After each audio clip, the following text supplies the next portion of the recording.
Welcome to the Adoption Journey podcast. I am your host, Tarsha Smith, and today's special guest in the building is none other than another fellow adoptee, Tish. Welcome, Tish.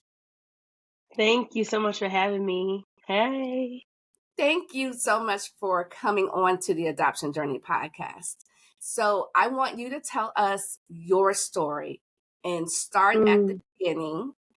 Let me know how old you were when you found out you were adopted, and what did your childhood look like? Okay. Yeah, we definitely can start there. Hi, everybody. I'm Tish. My pronouns are she, her, hers.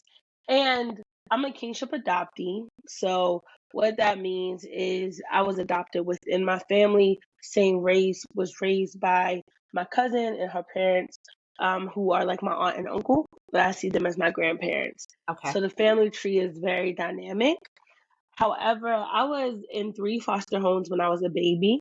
So some of them definitely aided to how I developed, especially just around that emotional need.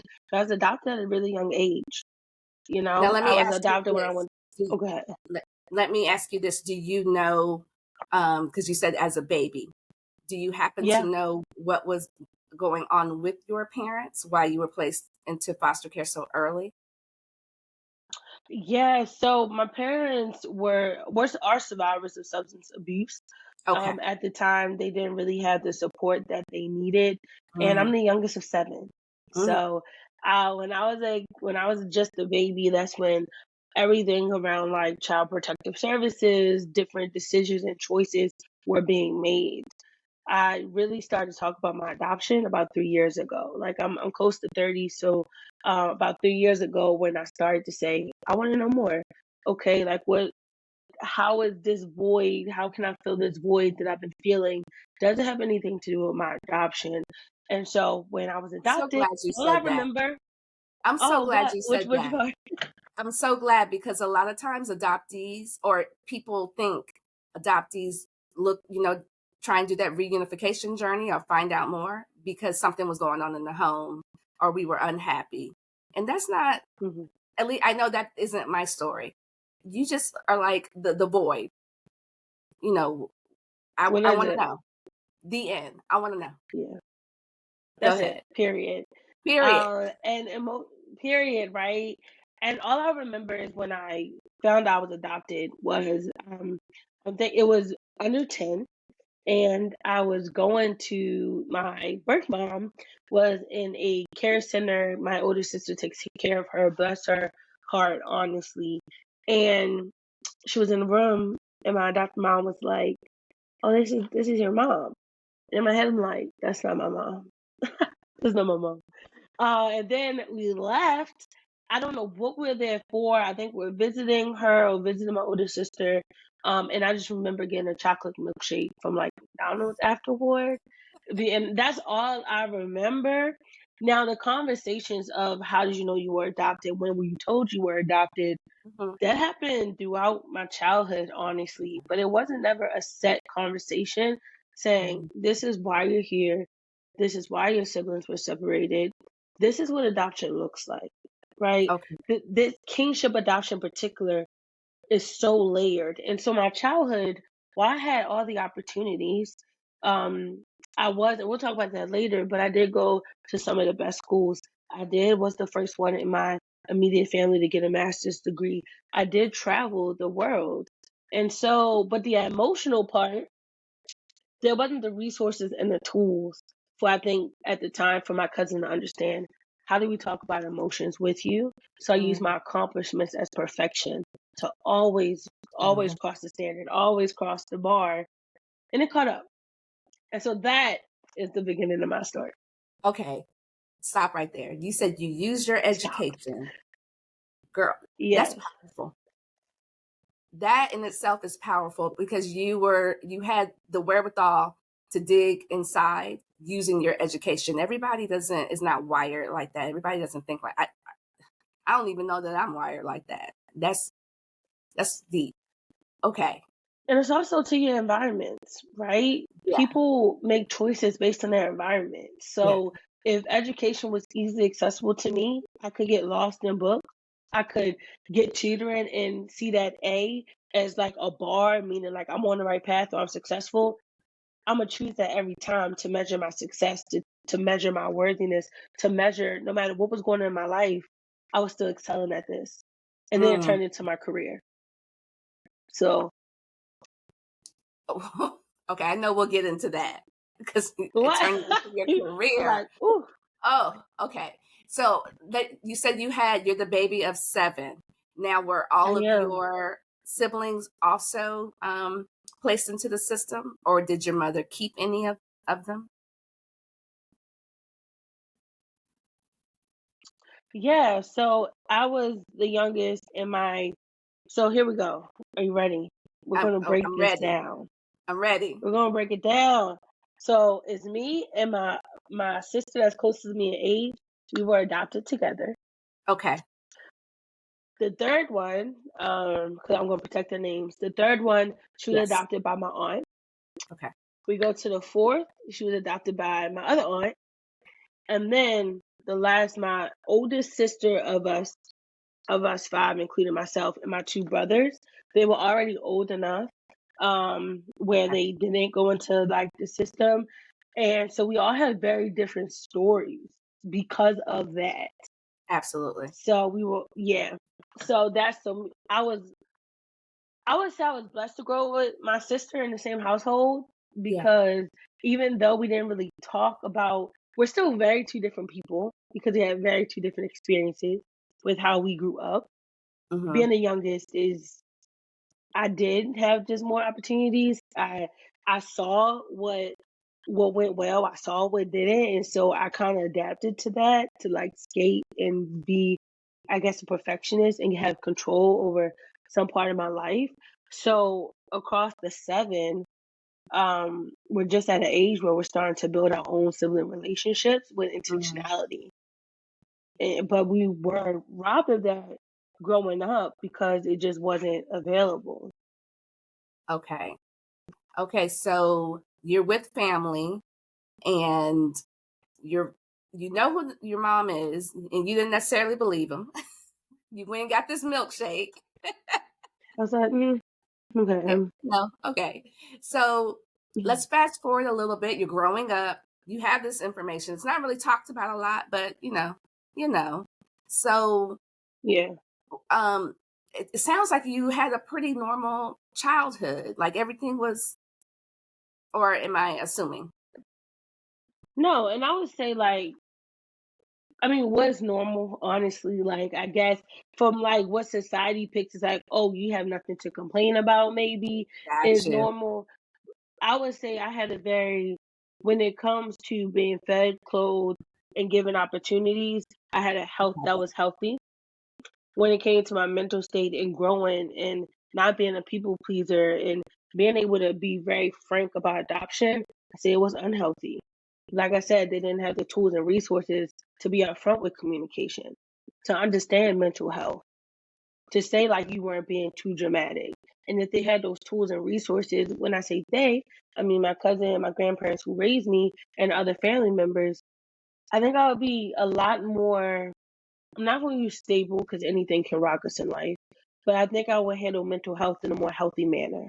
Mm, Yeah. mm. Okay. And so when did you realize that maybe you weren't handling your mental health to the best of your ability? Woo. I would say in college, Okay. in college I had and I'll do this a trigger warning for those who are listening. In college, I had a mental breakdown while I was put in the hospital for 3 days. Mm, I did not know what was happening. I didn't fit in. I always felt that I was the person who was just cool enough. Like it was like, oh, Tisha's cool. Like she's popular, she's great. Like, but I wasn't being invited to the in crowds. I wasn't being invited to the party. I just wasn't. I was cool enough to not be too in the crowd, but cool enough to say, hey, like you're popular. Like, what's up, Tisha? But no one could see that, right? Because I was always that outgoing person in college. But it got to a point where I just didn't feel included. I always felt like I was looked mhm. past. I always looked I was looked over. But at the same time, I was excelling in college. I was excelling with my mentors. I was excelling with my professors. But with my friends, and I have some great friends, it was just, it wasn't no depth in the relationships like I wanted them to be. And I felt like I wasn't being welcomed. But I also didn't welcome myself when it came to depth in relationships. So one day I was like, I can't take this anymore. And I had a breakdown where I'm happy like the attempt did not go through, but I was put in the hospital for 3 days, and my mom didn't understand, my adopted mom didn't understand, my grandparents didn't understand, and the therapist at the time has said, "You're adopted, you have everything you want. Why would you try to like go this path?" Say And that. that's when I said, I'm never going to therapy again. I did, but I was like, I'm never going to therapy again. And then on the other side, it was like, why are you feeling like this? And you thought I would have learned, but I didn't learn immediately. Like I was Yeah, in community college. I think it's very interesting that your therapist relates this back to you being adopted. And I would love to know, and I know you probably can't answer this, but why would she say you're adopted and you shouldn't have anything to worry about because life was good? But I'm going through a mental health crisis right now. Why would you Yeah, say that? Why does that make any difference? Why does that matter? Because I'm going through a mental health crisis right now. Clearly, something is going on. Do yeah. you think it was related to you being adopted? You feeling like it sounds like you were looking for acceptance, looking to for people to, bring you in. And I don't even know that um, your friends, I'm sure they weren't looking at it like that at all. But in your No. mind, it was it was real. This is what's happening. This is how society is viewing me. I'm cool, not cool enough.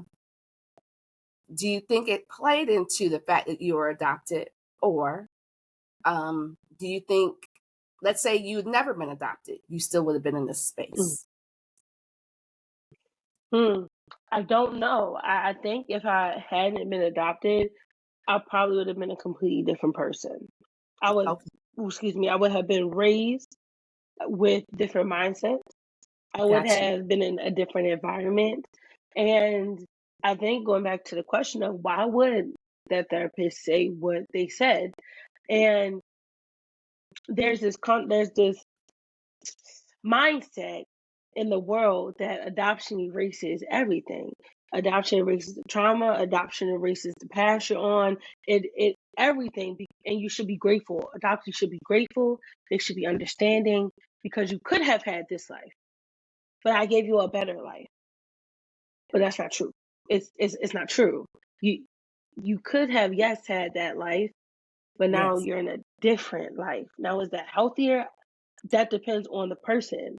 right. Like, and so I think attributing that to why would you try to go another route or like in your life is because I don't understand what you're so upset about.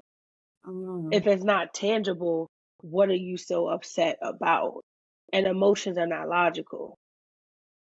Say that again. So I think Say that again. emotions are not logical. They can't be, they like emotions can't be measured. And it took for Absolutely. me, yeah, I went through college. I continued to excel, and then I would be placed in these situations where I was making the same mistakes over again, to find myself in the same situations, to find myself people pleasing, always giving, giving, giving, and then having nothing to pour into myself. And I was like, why do I do this? What am I making up for? Who am I trying to be seen by? Mm. Wow. And so, yeah, and so it just took, and the thing is, I can intellectualize my emotions, my experience, because in academia, I've excelled, right? So it's easy to be logical with that, be like, okay, but they're not logical. You You're can't not understand them. logical. So while I'm intellectualizing them, I'm like, yeah, I understand. I'm not feeling them. I'm Mm. suppressing them until I can't suppress no more. Right. So was the mental breakdown, was that your breaking point, or was there another like real rock bottom moment? I think that was the point where I hit rock bottom, where I was Okay. like, I never want to be in this darkness again. But I found myself in different types of darkness. I found myself being disappointed with the partners that I chose. I found myself being disappointed in the friendships I was a part of. I found myself being disappointed and not keeping my word to myself, right? And it was like, what? And so I was a junior in college, and so that was my rock bottom. But I didn't know the cause, like the root of why I felt that way. My grandfather passed in 2015. He was my rock. He was my father figure. He wouldn't let me call him dad though, because he always just reminded me like, I'm not your birth dad, but I am here. But he was the one that taught me silence, taught me chess, taught me just gave me that paternal figure I needed. And Yeah. when he passed, I felt that he was the only one that could understand emotions without saying anything. Like he was a vet, okay? He he would sit down, hand me slide over a piece of paper, and we would just sit outside. But he's the one that got me into writing. And so I just started to write when I was in the fourth grade. And so after that, I was like, okay, something's off here. I just don't know. And then within the pandemic, it was easy to ignore things when you're busy. But when the pandemic hit, I lived alone. I had just gone through a breakup. It wasn't the best. Like it was like not the best at all. And I had to be forced to sit with myself. And when I was sitting with myself, it was like 6 months. I was just sitting with myself. I was like, hmm, I think you just want some love and you just trying to you want love, but you want it from your parents, but now you have just removed yourself so far from your birth parents where you're trying to replicate that love. So, So okay, what hold does on. that So, really look like? okay, and leading up to this, you still, while you know you're adopted, you still have not dealt with any of that. You have the mental part going on, but Yeah, the adoption part, you're just kind of, it sounds like you're just kind of grazing over that, like, just surface stuff. You haven't just really right. I didn't sat in. think it was nothing to go really deep into. It's like, Okay, okay, like I was raised by my cousin. That's normal. That's fine. It's a word for it. Like kinship is a word for it. An adopted community that exists. right. There's other black people who are going through the same thing I'm going through, and I'm just finding out about it. Mm. Okay, so Yeah, 2020, and 2020 was a year for a lot of us because, like you said, we had to sit at this house, and that's yeah, it. that's it. That's Like it. you weren't going anywhere. Okay, you Going were not anywhere. going anywhere. And a lot of people struggled during that time. And it sounds like Hmm. that was a turning point for you because you did say you started talking about this and really thinking about this 3 years ago. So that was 2020. So talk to me about Yeah, what that looked like when you finally started to realize, oh, okay, adoption. lots of journaling, lots of journaling, and talking to my closest friend and saying, because the thing is, with our friendship, it was a lot that my friends did not know about me, and I'm not proud of that. It was just so easy to not talk about some things, hide that part of my life because I didn't really understand it. And Right. so when I started to talk about it, because I never called my cousin mom, I would call her by her name. Okay. And it was always like, why do you? I was like, oh, well, I'm adopted. I'm adopted. And just kept forward. So it was a lot of journaling, talking to my closest friends. And then I was like, I want to see if there's other people who feel like this because I don't want the girl that's in fourth grade or the Tisha who was in seventh grade to just stay in her journal and write her feelings. I want that little girl to come out and say and talk about it, to be welcome when she talks about it, and to be guided through it, right? I don't want you to wait till your late 20s to be like, oh my goodness, like, I've been holding this in for like 20 something years. Like, what do I do? And so then I started my Instagram. I changed my name. I started my podcast. I started blogging. The blog is still here. The podcast is on pause. But I started writing more, and as I did that, I started to get connected with other adoptees in the community. Yeah. I started to understand what transracial adoption meant. Like, oh, okay. I started to understand why adoption is traumatic. And then as I really started writing and getting involved with the community, I knew I couldn't talk about everyone's experience. I Right. can't talk about adoption as a whole because I don't know adoption as a whole. It's I that know part. adoption and I was like, I can't be the voice for everyone because I'm not, nor do I want to be, No, you know? But I we can can talk about only my speak kinship to, experience. right. We can only speak to our Yeah. experiences, what that was for us, and then what beliefs we have based on our experience. Because what I don't like Yeah. to see are people, I'm going to say adoptees, or some people that aren't even adoptees, they're just adoptee allies, I guess we'll call them. You cannot take this thing adoption and just blanket everybody with it. And there are some people out there Yeah. that really try and do that. And it's like, that is not a thing. Stop it. Yeah, and it's just there's some things I agree with and there's some things I don't. And the things Exactly. that I don't agree with, the good thing about scrolling is I can keep scrolling. Like I can be like, oh, okay, I don't resonate with that. Oh, do I feel like people in There's my some community will extremists, understand and it's this? like, y'all, what are you? Everything's not that extreme. There are some extremes, but you can't just say adoption overall is way over here to the left or way over here to the right. Like everybody's experience is different. And I am a really big advocate of that. And that is the messaging that I try and put out. Everybody's Hmm. experience is different. Our stories are different. They might parallel, Right. but it's different. So go ahead. And they're so complex, right? It's so complex. And so when I started to really focus on kinship adoption, that's when my community started to grow with intentionality. It was already growing. I was figuring it out, right? Does this work? Does this work? And I said, I'm really not for the metrics. I'm for the message. What am I saying? And when I started to sit down and just be honest, because opening myself up, mm, no, that's mm-mm. But in order to build community, you have to open yourself up. And Yeah. if everyone doesn't resonate with it, that's fine. The people who need to resonate with this message, they will.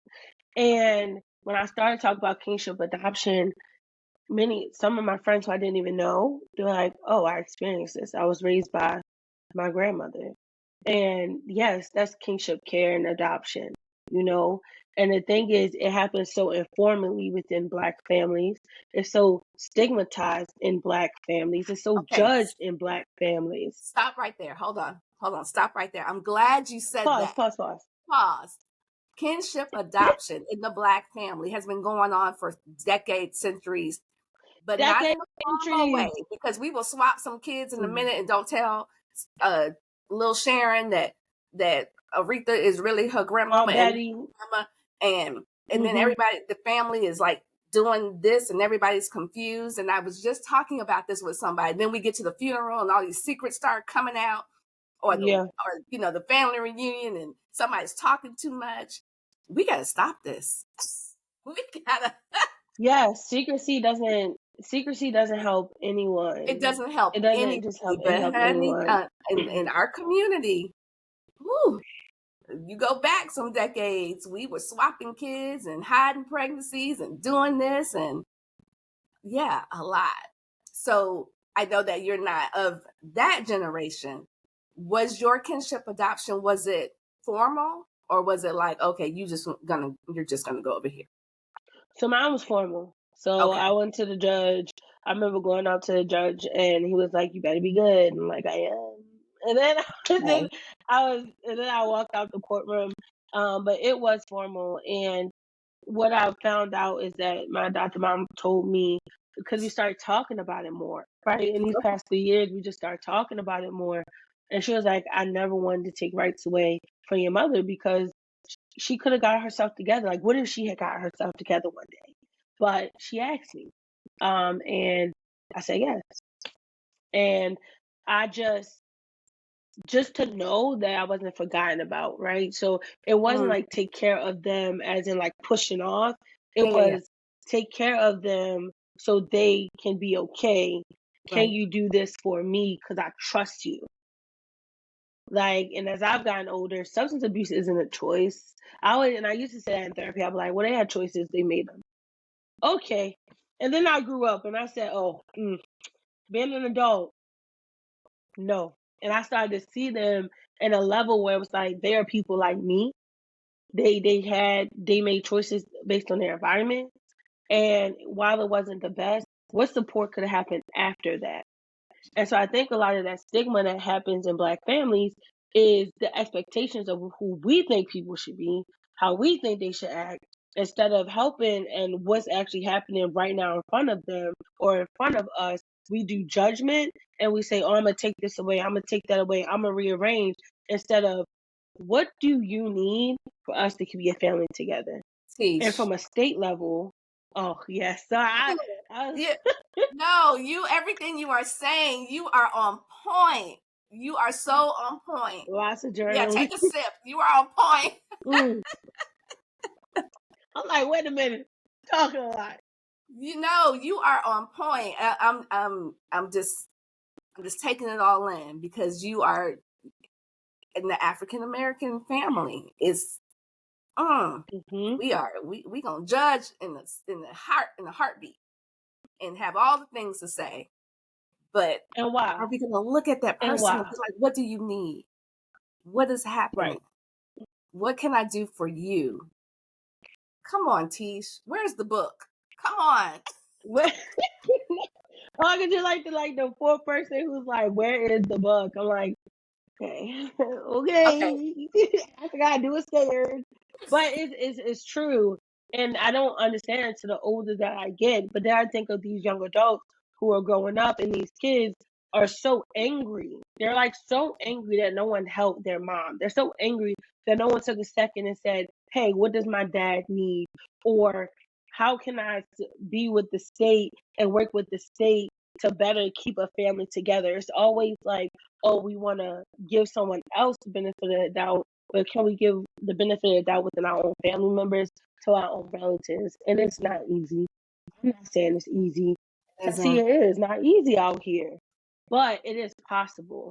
And when I think about the skills and resources that are needed to get there, I'm thinking of those conflict management courses. I'm thinking of those transitional wellness workshops, and they should be free. And no one, someone is always going to get hurt in the process of adoption. Mm. Always. Explain You that. know, I say either the birth parents are going to be hurt.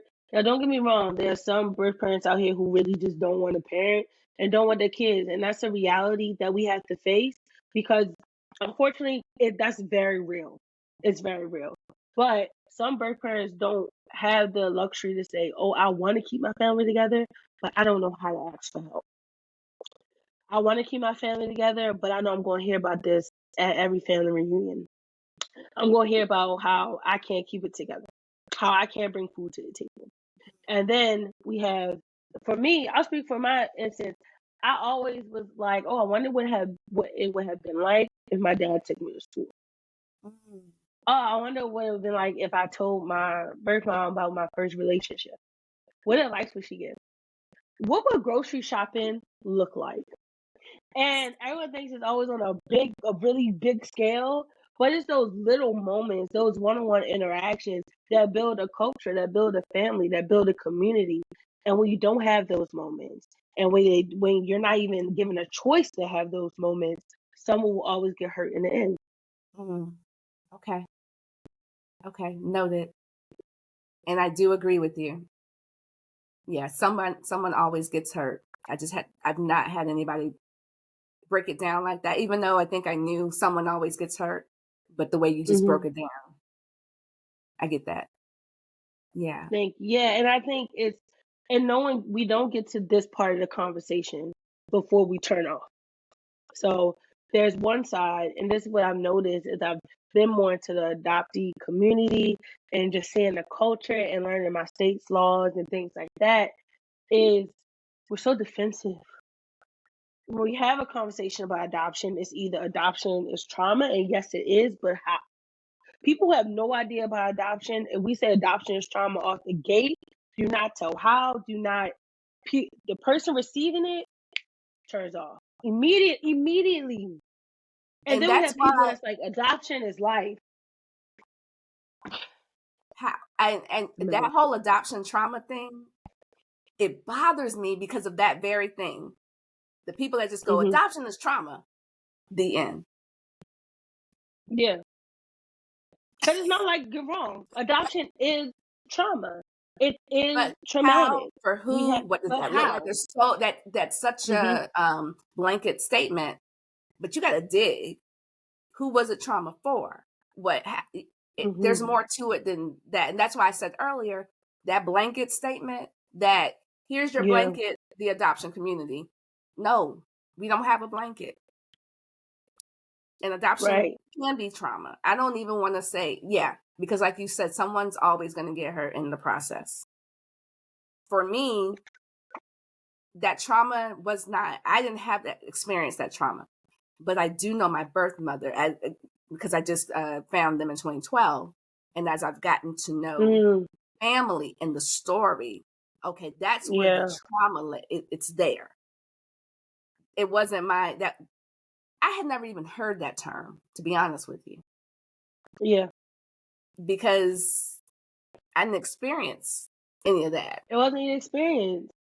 Right. It wasn't your experience. It And that's wasn't my experience. honestly, it's okay if that wasn't your experience because we're human and we're different people. Right. I've been on the end where I've asked how, and then I was ostracized and was like, well, you don't understand. You're just a kinship adoptee, things of that sort. And, I was irritated. I was mad. I thought about it. And I was like, you know what? If someone has been through the worst of the worst, and adoption is the cause of the worst, I can see from that lens why you would be so mad, why it hurts so much that you would Hmm. say that and be offended if someone asks how. Right. And Right. that I can understand. And that's why I'm just like, okay. So the people who can facilitate the conversations, that's where we step in. And we say, oh, okay, that is very true, that's very valid. And here's what they meant by that. Let me know if I miscommunicate what you meant. Because maybe that person at the time don't want to have to explain that. Why am I explaining that to you? So I get it. Okay. I'm sorry, but you are just dropping these nuggets, No. dropping them. Okay, so Tish is in 2020. She's writing and journaling, and the Yeah. whole world is just shut down outside. So tell me about the time when you're like, all right, when you started to deal with your own experiences being adopted, when you started to understand, okay, maybe what I'm going through in my kinship adoption, maybe they are connected somehow. Tell me about that. Yeah. I would say it was, and I'm still dealing with it, right? But it Okay. was definitely after that 6 month mark, like June, July.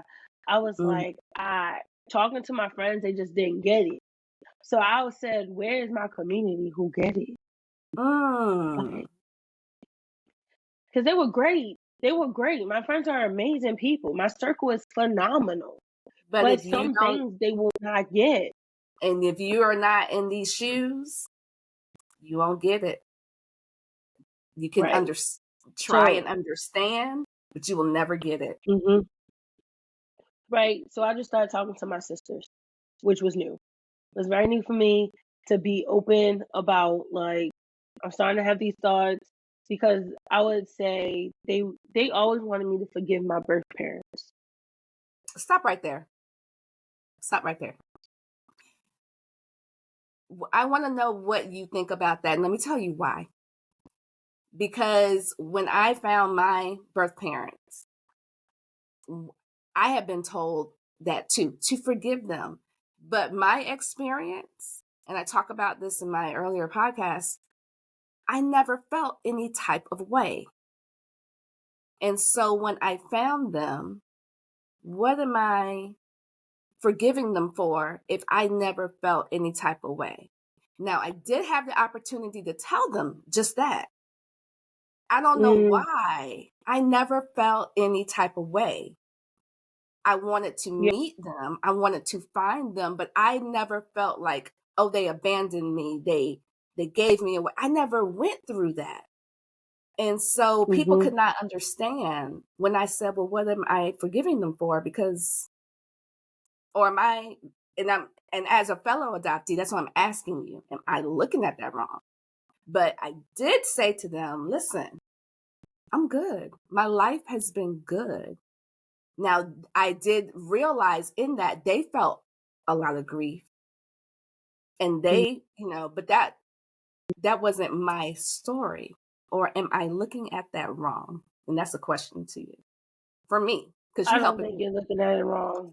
Okay. No, I don't think you're looking at it wrong. I think you're looking at it in a way that you need to, and that's based on your life journey. And I know it's like, oh, right or wrong, but there's no right or wrong answer to that. And I Okay. say that because I get it. I get it. I didn't look at my birth mom as my birth mom. I didn't look at my birth dad as my birth dad. I'm like, oh, y'all here, y'all exist, and I have access to you. I'm not close to you though. So when Got I you. think of parenting, y'all don't come to mind. And every time I try to force a relationship, now I tried with my dad, my birth dad, more than my birth mom. That's something different that we gotta get into. But I just realized that you will never be the father that I want because you'll never measure up to the person in my head who I thought you would be. And that's not on you, that's on me to deal with. But yeah, you're here, but you ain't here. Mhm. That like, so I get I that. do know. Like, never, I'm telling you, I resonate with that because when I met my birth mom, everything I had envisioned her and made up in my head, she was none of that. And I was like, oh, Right. okay. And so I Yeah, it just was have to meet her where whew, she is. And I'm okay with right. that. Exactly. I agree with that too. Like my birth mom is not in a state where she is the woman who I thought she was, and that comes from a lot of life choices. And so right now I'm really focused on she knows who I am, but I'm just at a point where I'm like, okay, when we speak because just her health status, but I don't want to make you feel any worse if you do have grief that you're dealing with. So if all I can say is hello and be by you, and that took a long time for me to get here. And you can ask my sisters, like it took a long time. Because it's not that I didn't have nothing to forgive or I felt like, oh, I was just mad of your absence. I'm like, you you still where are you?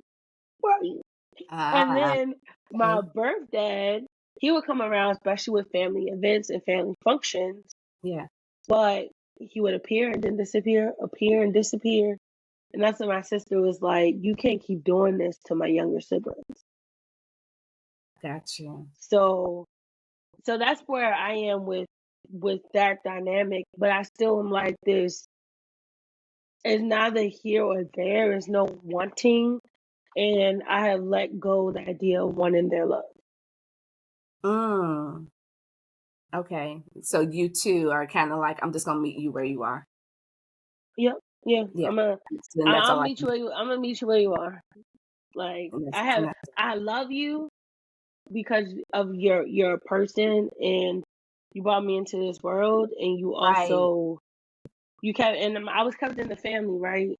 So I think that is a benefit of kingship, and that's something that's also beautiful in that being kept in the family. That is a Mhm. luxury that can be a luxury or benefit, however you want to use the word, that other adoptees will say to me. And I'll say, you know what, I do understand that. I agree with you. I think it's a luxury or a benefit when the family is capable because there's some circumstances where That part. you just needed to get all the way up out of there. Mm-hmm. There is, right? And family should never be in that in that predicament. And when you start just to peel back the layers, like, okay, well, why Yes. did they make this choice? Okay, they had the support. Why didn't they have that support? Oh, because they got dealt this amount of cards. There's no just straight answer to anything. Right. Right. There's questions about, okay, how did this happen? Why? But, the story itself, but the whys, yeah, I love that. It's like an onion. It's layers and layers and layers. Yeah, And then now we're here. And we're so, here and and so, talking about community. mm, yeah, this community is interesting. Our community is That's a word. That's a word. That's a word. because everyone is so different, and Mhm. everyone, these stories are incredible. Some are, I say it all the time, some are beautiful, some are nightmares, some are just like, okay, and how we handle it is just Yeah. all over the place, which is a beautiful thing. And I'm so glad that the community exists so that we can speak out and tell our stories, because it is something that isn't talked about, especially in our Right. community. We don't talk about this. Yeah. Mm-mm. And we need to start to, but we need to have spaces where we are protected and where we feel like we can be brave in our story and our experience, right? Mhm. Because there it's hard to separate generations, decades, or just the way cycles that our family has done over years. It is hard to break that. And so if we talk about, oh, this is why you grew up with your grandmother, or this is why you grew up with your cousin, we need to be prepared for emotions and reactions and not judge or criticize or punish because someone reacts in a way that, you know what, they need to, or their initial reaction. Because what happens after the initial reaction? Do we have therapeutic resources? Do we have other transitional spaces? People think like, oh, the we have to go like all big and beyond. I'm talking about, can we have a cooking class with the adopted family, like with the cousin and the birth mom and the adoptee leads the conversation, but you're doing something with your hands, so it doesn't feel like it's intimidating or targeting, but it seems like, oh, this is an everyday experience that I have. I'm open to it, and if things get intense, you know what? I can walk over and check the bread, something, right? Come And of on. course, we'll Come like on, it's, you know what T. I'm saying? I'm just saying, Walk over and check like the bread. Give me a minute. let me check the bread. I'm a little upset right now, and it took a lot. Like I have conversations today with my adopted mom, and I will say I'm not in this space to hear this, and it's hard for her to get it because just different ways we grew up. But I am okay with saying I'm not in a space to talk about this right now, and I'll circle back later. Mm. And I think for me, it's the reverse. I'm in a space and I'm ready Mm, to hear. And at least, and I haven't tried in a while, but the times where I've tried to have the conversation, now I don't know my birth father. I know his name, and that's it. I've not mm. tried to find him. But my birth mother, when I've tried to have conversations, she shuts down. And so that's why I'm loving what you're saying. Can we just, get into these mutual spaces, like you said, a cooking class, and we're doing something, and we're talking, Something. because that therapy part, it's Hmm. needed, it's necessary. Let me loop back to what you said in the beginning. You're like, you had that bad experience with your therapist, and you're like, I'm never talking to another therapist again. How did you Yeah. get out of that space? Because I feel like you don't necessarily feel like that today. Right. So when I work in higher ed, and so I was friends with people who were studying to be therists, like PhDs, and You see how the God more works. mental health Look, right, the more mental health advocates I was surrounding myself with, and then my employer paid for therapy, and so at some point I was just like, I can't figure this out just in my journal and in prayer. And I just need to talk now. The stop right therapist there. search. Say that again. I can't figure I out. can't just fit in my journal and prayer. It's No, this is why we have resources. I'm big on my faith, right? So Come whatever you on. believe, but God, I believe in God. Like, I'm big on my faith, and He made resources for a reason for us to use them. Let So me tell you, I I'm gonna use literally, them. Oh, literally just yesterday heard somebody say this very thing. Prayer, yeah, yes, but God gave us resources for a reason to use them. yes, Y'all go sit on that couch, family. Y'all, yeah. Something.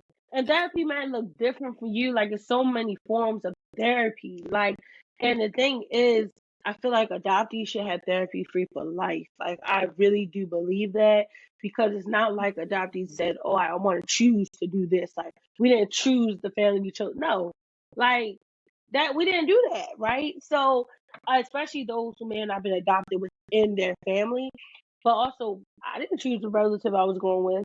And when I say right. that, people get so defensive. But the thing is, it's just the truth. I didn't say I wasn't happy with the relative I'm with. I said I didn't choose. And so therapy should be free. And so I Mm. went and I just started talking when I found a person. And because adoption is so glamorized, there aren't a lot of therapists out there who can who understand adoption or study as a practice to like support adoptees. And so there's work there too. I never thought about that, about there not being therapists that can really help because, when you get into the medical spaces, doctors are practicing. That's what my mom says. They're practicing. They're practicing medicine. They're Mm. practicing. So for them to get into the space, and especially if you're not of this community, you're practicing what you learn. You're applying the Yeah. theory. I never thought about it quite like that. There needs to be more people that are qualified to actually speak to this. So they don't Hmm. say, "You're adopted. You had everything you need. You should be good." Right. And having it, because there's so many different fields in adoption too. So having someone who has practiced and understands the nuances of kinship care and kinship Right. adoption, I will go to that therapist, because what I say, you can resonate, you can understand, and then you can use the knowledge and the expertise that you learned, that you went to school for, and connect the dots with me. You Mm, know, I yeah. have that advocate with me. I just think in adoption, and as an adoptee, it's you feel like you're on this road and people come and they go, but no one has stuck, and you have to hold on to something. And that's where my people pleasing came from. And that's when, when I figured that out, I started talking about it on Instagram. And then when I was like, I want to be in a more niche area and I want to really build my community, I started talking more about kinship specifically, because it's like I could talk about this all day, because I know where I am, where I was, and where I want the field to transition to, where I want families to get to, and what I can see. And that's not going to happen overnight. So it looks like I'm going to be talking about it. So tell me where Tish is today, 2023. It's been 3 years. You've been talking Yeah. about it, getting your story out, and I know it's still a work in progress, but where are you today? Today, I just feel way more confident in my story because I'm doing the work, right? Like, I'm not just telling people to do the work, right? Naturally, I'm a motivational person. I love positivity, not talk positivity, but positivity. I love forward motion. And so I'm healing in my own journey. I'm having a tough conversation with my adopted mom. I saw my birth mom twice this year, which is like record breaking. And I decided to focus on my writing. I'll get back into podcasting, but honestly, my writing and in like making content on social, but really having that content on social and writing and just bringing awareness to kinship care. Yeah. Eventually, I want to do a retreat. I want to get some investors, some sponsors. But right now, I want to build community, continue to build community, bring awareness to kinship care, and remind people that writing is just a start. Because when you write it out, you'll know exactly what you want to say when it's time to have those tough conversations. So that's where I am now with that. In my personal life, I'm navigating my career, getting like fit, I'm in the gym, and I'm just figuring it out, I'm not afraid to start over anymore. Like if I gotta start over, that means okay, I'm learning, Pivot. So That's what that's I where I am call right it. The now. pivot. Oh, yes, I'm not afraid to pivot. If I'm not gonna force anything. I If need it's to working, it's pivot. working. Like right. Right. And so tell me, your story is incredible. And what Oh, I'm thank loving you. about it is that as a kinship adoptee, you knew, and there were some things there, even though you stayed with the family. And as you got older, you started to figure out what was going on inside of Tish and Yes. why am I here? Why am I like this? Mhm. And it kind of turns into a mental health story without, Yeah, because that was a lot of my voice.